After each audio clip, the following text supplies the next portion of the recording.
Support for Gig with Mike Redman comes from Music Connection, for 45 years connecting artists and musicians with each other and the industry.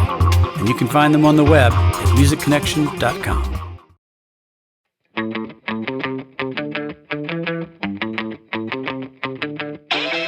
Hi everybody, welcome to Gig, where we explore jobs in the film and music industry. I'm your host, Mike Redman, and today my guest is editor-director Glenn Lazzaro. You know, some of the most fun I ever had in the business was directing films. Well, let me qualify that. Short industrials, commercials, and marketing projects, not features.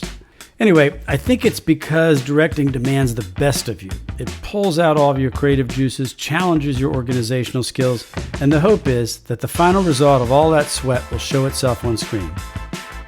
You might not connect the two right away, but editing is to filmmaking as an engineer is to songwriting. MTV set the standard of video editing several years ago with its quick cuts, crazy color schemes, and giving editors creative freedom. Glenn Lazzaro was one of the developers of that style. He's also a director, musician, graphic designer, and whatever else he needed to make magic on the screen. I'm so happy to get a chance to talk with Mr. Glenn Lazzaro. So, hey Glenn, how you doing? I'm well, thanks. How about you? It's nice to see you. You're the undisputed creator, somebody said, of the MTV style of editing. That's very flattering, yes. I was there at the time. Could you kind of tell people what that even means, the MTV style? I guess the best way to describe it would be sort of like anything goes. Mm-hmm. You didn't have to follow any specific rules. If you could tell a story well, no matter how crazy you made it, it was okay to go. They were really, really liberal in MTV at the time because they were so overwhelmed. They didn't realize how much work it's going to take to put together a big network. Yeah. So if you could just tell your story properly, you didn't have to follow any protocol or anything. You just do whatever you want, which made it incredibly fun for not just the editors like myself at that time, but also the creatives at MTV and the ones that worked as freelancers, because they could just dream up anything and just put it down, and it would usually get approved because they were looking for really, really innovative things. And we were doing that kind of stuff. So it was great. One thing I remember when you were telling me about how you did this, and I was in your studio, I think in New York, and you showed me your photo stand or the photo capture thing. Oh, yeah. And I was thinking this morning, I was like, most people have no idea, what there was before plugins. And the thing that I found fascinating about what you did personally, really, is that you dreamed up what the spot was going to be doing, and you were doing some of them and, doing the whole spot in one day. And you were shooting all these photos and shooting graphics with a friggin' camera. And then you would start editing. And as you were editing, you were adding sound effects yourself, and you were writing the music for a lot of these spots. So you're kind of like the one-man band, which was really a specialty at that time, I think, right? Yeah. Not just myself, but other editors within our company, certainly, and other competitive editors. It was anybody that was working for something except traditional television. The goal was to do something innovative and interesting, and even if it certainly confused some people, just to get something out there that really was different, because that's what most of the people wanted. Even if you were just advertising sneakers, they wanted you to do something really wacky, which was a blessing for all of us editors at the time.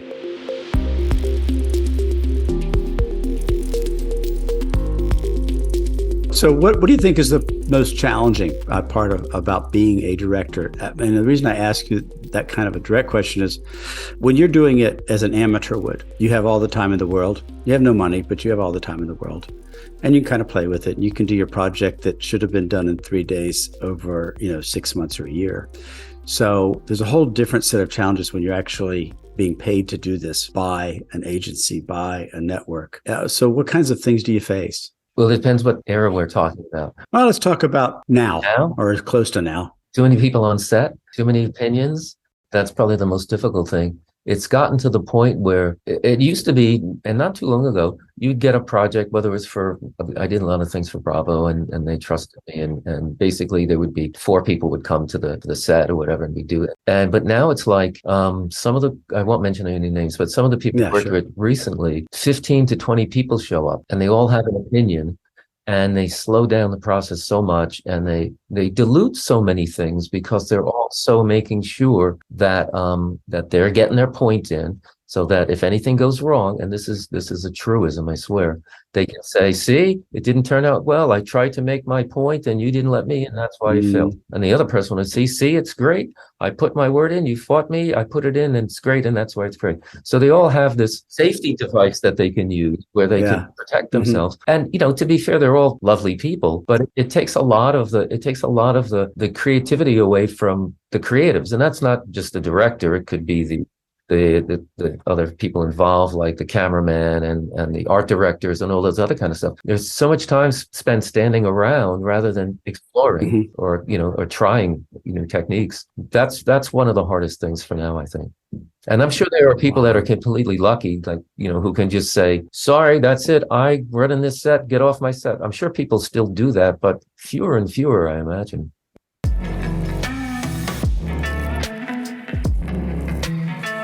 Being an editor, do you think that's how much that's helped you through the years, being that rounded? Yeah, I mean, certainly it did. And part of it came from, I have a degree in psychology, which of course I never really did anything with. But while I was in school in Erie, Pennsylvania, of all places, we had a great teacher that said, I don't want any things, don't write anything, don't tell me anything. I don't want to see the same story that's written about some psychology thing, whatever. He goes, make something different. So I did my first project as a director-editor on a team called the Erie Blades, which was a hockey team. And they were very famous for being dangerous. They basically, the police had to stop their games like every day. They had a match or whatever you call it in that genre. And I went and I filmed the guys, asked them questions about what it was like to have all this, violence in the game and all this kind of stuff. And they turned out to be incredibly interesting people. And then I shot some of the game, and and it was the first time I used it was one of the first kind of backpack cameras at the time. And the game started, and my backpack ran out probably within about 6 minutes of them because there was so much fighting going on. I just had so much footage. And then I put it all together, and it won an award, and it played on in Pittsburgh, whatever their version of like a Sunday morning show. So I came with that information when I first started editing in New York, when I got out of school and all that. So I knew how A, to talk to people about doing the work, and B, how to find something interesting that is going to be not the usual thing.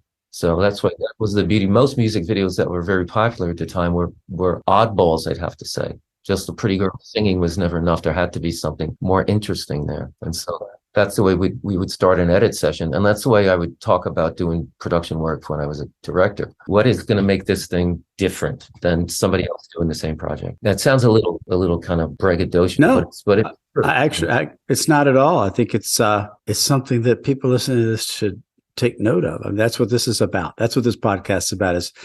Is there something that Glenn said that you should listen to? And one is, don't be afraid to take chances and go out there and try to take chances, right?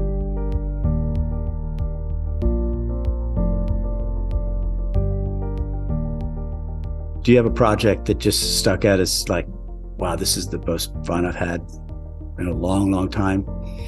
Well, the one that I was talking about is called Preacher, that I co-edited. I did not direct. So it's a project about this guy who climbs mountains, and he uses the money he earns climbing mountains as a guide on the tallest mountain in the world. He spends all the money that he earns as a guide taking care of children who are victims of either drug abuse or their parents' drug abuse or Ebola or whatever it is, and he's got almost 250 children that he takes care of. He built a house for them. He built playgrounds for them. He's teaching them about he's educating them in regular traditional education, but also teaching them how to grow their own food. And they're from the ages of like 5 to 12. And it's an amazing story. The man is an amazing person, and it got picked up by a bunch of places, mostly in Europe.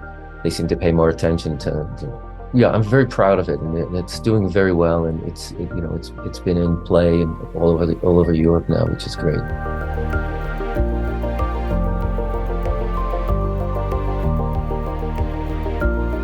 So let's talk about directing for a little bit, because the focus of this whole podcast is, sort of an extension of those books I was writing about. Have you ever done a spot, a commercial, or, you were also doing music videos and documentaries and things where your vision didn't align, the final product of your vision, you thought aligned with your client and it kind of fell apart and they really didn't like it? I can't say that has happened often, but sure, of course it has happened. It's usually somebody that came to work with me that didn't really know me, because the people that I work with were people I grew up with in the industry. So, one guy worked at MTV, and he started in the mailroom, and he was delivering mail, and he wanted to hang out with me after hours, and I would teach him things. And then, so he became a client. And so he knew what to expect and what they wanted. But if there was somebody that had heard about, not just me, some of the other editors as well, who had gotten good reputations during that time, would come and want to work with us just to try us out, And then if anyone was going to be disappointed, it was them, because it was completely different. It was a different experience than they would have thought it was going to be. Because most people at that point, we learned to say no a lot back then. Can't do it anymore, but we did then. We were able to do it then because, MTV would come in and they'd take 3 rooms. So there'd be 3 of us working on a project, and they have to do like 15 cuts in an afternoon. That meant there was no time to discuss it. Like, it was like, okay, here's what we got to do.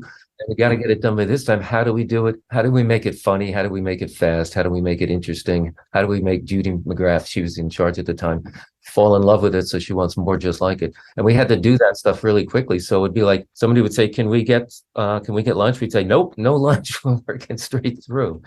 And that's a regular thing, but it was still a part of it. So, but the majority of the people, I have to say, that I'm worked with, I luckily have gotten, certainly during that time, freedom to do whatever I thought was the right thing for the project, which was like glorious for me.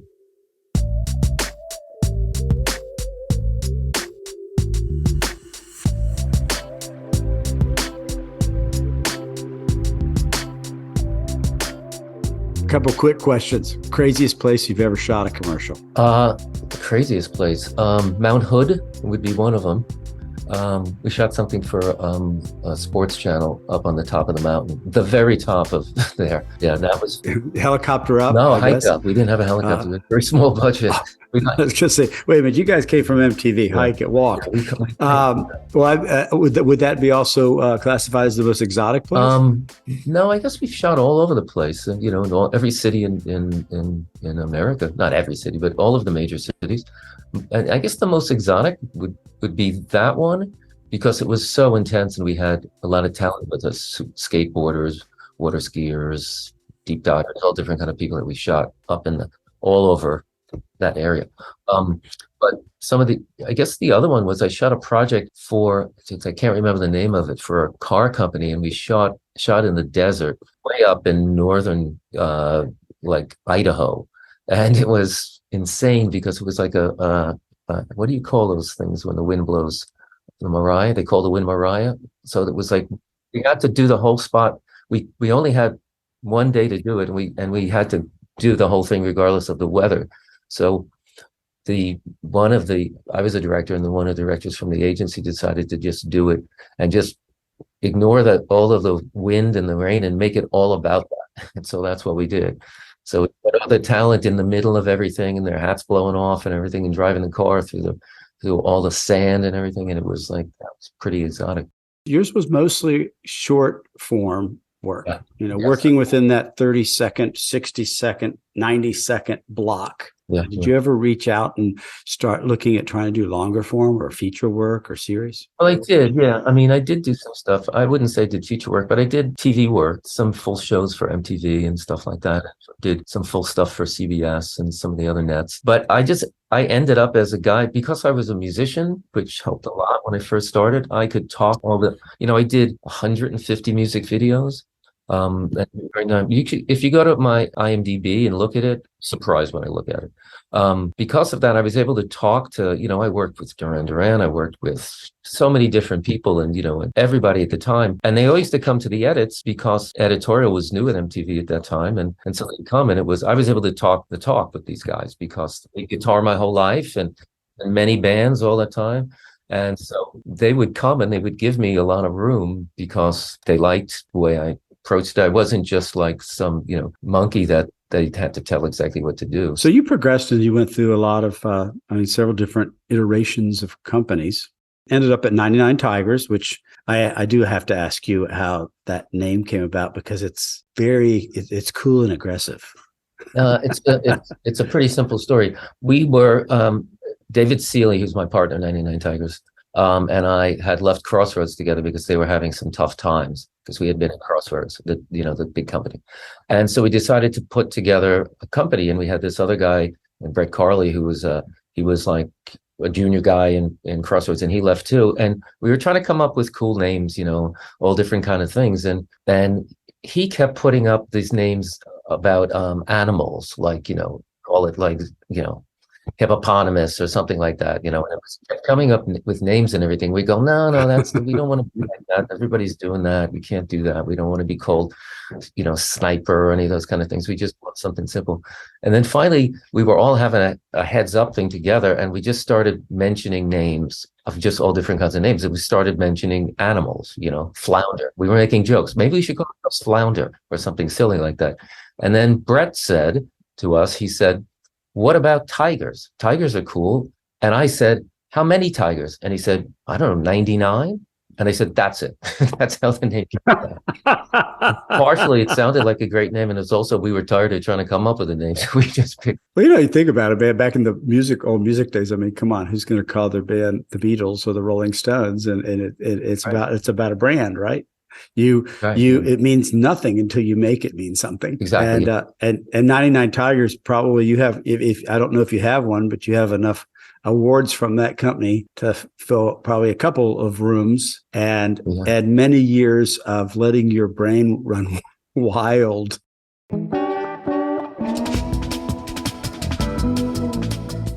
There was a time when I first met you that you were telling me about your kids. I still got them. That's good news. And I was listening really intently because you said, I do everything with my kids. And I was like, okay, a lot of people say that. But then you went on to say, they want to snowboard? I learned to snowboard. They want to, whatever it was they wanted to do. We're going to do, skating. I'll do skating and this and that. And then you said, then one day they said, Dad, we want to get a tattoo. And you said, okay, well, let's go get something pierced. Do you remember that? They got tattoos, and my daughter has now gotten a few of them removed. My son, he's in the film business. He's a great cinematographer, and he works like crazy. Oh, really? Great. And my daughter works for a tech company. But I thought you were going to tell the story about when they were very little. When I had to work on Saturdays, I would bring them from New Jersey, where I was living at the time, to Manhattan, and plant them in the back of the room when I edited many times with my clients in the room with them. And they got so engaged in everything that we started using their cartoons as part of some MTV promos, which was that's awesome. And my daughter would draw these little sketchy guys, and then we would animate them and put some music behind it, and then it'd go on the air that afternoon. And such a wonderful time back then. What's the coolest tech that you see in filmmaking these days? Or is there anything that's new that people should know about? I can't say that I've seen anything that's new. I see variations on a theme, certainly, but I don't think I've seen anything that I went, wow. I mean, everything still kind of looks the same. It's just you got some monsters in it. You got some different people in it. You got a lot of, you want to put 400 people in one scene, you can. It's easy, but it doesn't look like it's an innovative way. Like, for instance, the first time we had an ADO or something where we can keep doubling tracks and putting them down without any loss in quality. Like, that was an innovative for that time. But now everybody can do that.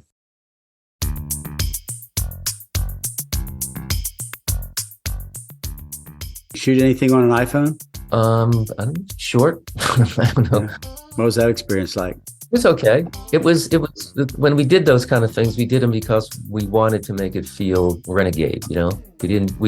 I've never done one where I have an iPhone 14 or whatever they are these days and try to mimic high caliber photography. I've never done those kind of things. Usually it was something that was fast and furious, and it had to have that look. But what are your thoughts about this future of, streaming network television? I'm sure you thought about that so much, being in that business. I think it's great. Yeah, I really do. I mean, I guess you can say it's pretty much like when I was a kid and I watched television and it was all streaming. They didn't call it that, but it was really. So, I mean, I think it's great because it gives the audience, I do anyway, I feel an ownership of a film when I watch it in a streaming fashion. You know, when I go to the theater, it's like, okay, I'm paying them to watch this, even though you're paying for streaming, but it feels different. It's not in your face. It's not like you got to go stand in line and pull out the ducats and pay to get into the place and sit down and buy your food and all that kind of stuff. But streaming now, it's like you sit down and you pick a movie and it feels like you're like the king of the movie world. You made the movie happen. That's the way it feels to me. That's it. So you made the transition out of 99 Tigers. And for you, it's like it's kind of like you're not retiring, but you're transitioning back to your roots, sort of. Yeah. Yes. My roots started purely as an editor and it expanded from there. But yeah, I mean, that's what I feel like I need to do now. I mean, like I don't want to get on the plane and have to be in the airport for 5 days in a row to do a project. And I'd rather do, like I said, I did this great project about this teacher, Africa. And I want to do those kind of things that I did back then, and because not that I've done everything, but I just feel more of a kinship for that. And plus the way I'm living now, I have more time for myself. And I have access to other creatives up here too, because a lot of people live here. Sure. Isn't that wild? Yeah. Speaking of that, how do you recreate these days? Stay in shape and all that kind of stuff.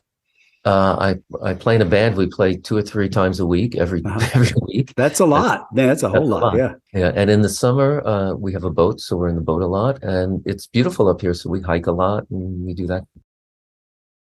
In one sentence, can be a run-on sentence, if you will. If I wanted to follow in your footsteps, if I was watching this, said, I want to be either an editor or a director, how would you say I start and get my foot in the door? How would I say that? Well, I would say the first thing to do is just read every book you can about filmmaking. And I don't mean the most recent ones. I mean the original ones that were written all those years ago, because they're still unbelievably.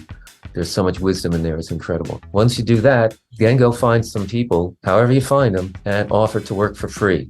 Offer to carry equipment, offer to work, offer to do all that kind of stuff, offer to chauffeur them around, whatever you need to do. Become part of a team. And then that's where you'll learn everything. And then eventually, if all goes well, someone will give you an opportunity to fly by yourself. And that's when it really matters. But you have to put the time in first. You can't, and I don't know, I mean, I never went to film school, so I can't say what the value of that is. I know a lot of people that went to film school and didn't up in being in the film industry, including my sister, my daughter. What I did, because I didn't know any better, and I was just lucky, I just inserted myself in every situation I could and just became that guy that was always there, always willing to work for free, no matter what time of the night or day it was and where it was and stuff.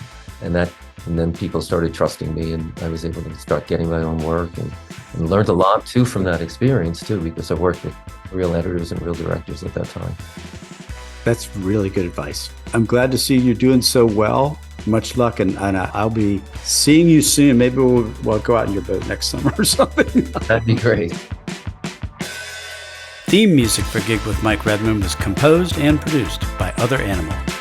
Thank you for joining me today for another episode of Gig with Mike Redman. If you like what you heard, I'd ask that you subscribe and like us. And finally, if you have questions about a job or ideas for an episode, contact me at gigwithmikeredman@gmail.com. Until next time, I'm Mike Redman, signing off.